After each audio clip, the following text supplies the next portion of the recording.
کله چې د انسان سترګې د دنیا نه پټې شي دا هغه لحظه ده چې ټول رنګیني ختموي.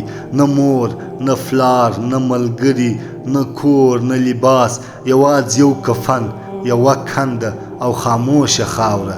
هغه ساعت راځي چې خلک د جسد راواخلي، په اوږو یې یوسي، مسجد ته یې ورسوي، جنازه پرې وشي او بیا دې د قبر کندې ته کښته کړي.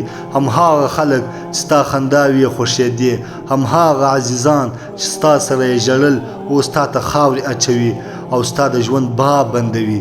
دلته چې د قبر لومړۍ شپه شروع کېږي تیاره ده، هېڅوک نشته، نه څراغ، نه اوبه، نه بستر، نه کمپله، نه تکیه، یوازې ته او ستا اعمال دي. او هلته دوه فرشتې راځي، نکیر او منکر، ستا امتحان پیل کوي، سوالونه کوي. ستا رب څوک دی؟ ستا دین څه دی؟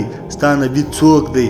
که د ایمان قوي و، زړه دې پاک و، ژبه دې رښتینې وه، ځواب به اسانه وي او قبر به دې د جنت له باغونو یو باغ شي. خو که غافل وې، خاورې دې خوړلې وې، ژبه دې دروغجنه وه، نو قبر به دې د دوزخ کنده شي. هلته به مارونه وي، اورونه به وي، هلته به چیغې وي، د مرستې فریادونه، خو څوک به نه وي چې در سره مرسته وکړي. هره ورځ چې ژوند کوو د قبر د لومړۍ شپې په لور روان یو، خو موږ غافل یو، د دنیا مستو یو، ته مو زړونه ورکړي او دا فکر نه کوو چې دا د دنیا لنډه ده. اصلي حقیقت هلته دی چیرې چې یوازې اعمال ستا ملګري دي. یا الله جل جلاله موږ ته د ایمان سره مړینه راکړه، زموږ قبرونه د جنت باغونه وګرځوه او د قبر لومړۍ شپه زموږ لپاره د امن، نور او سکون شپه کړه. آمین.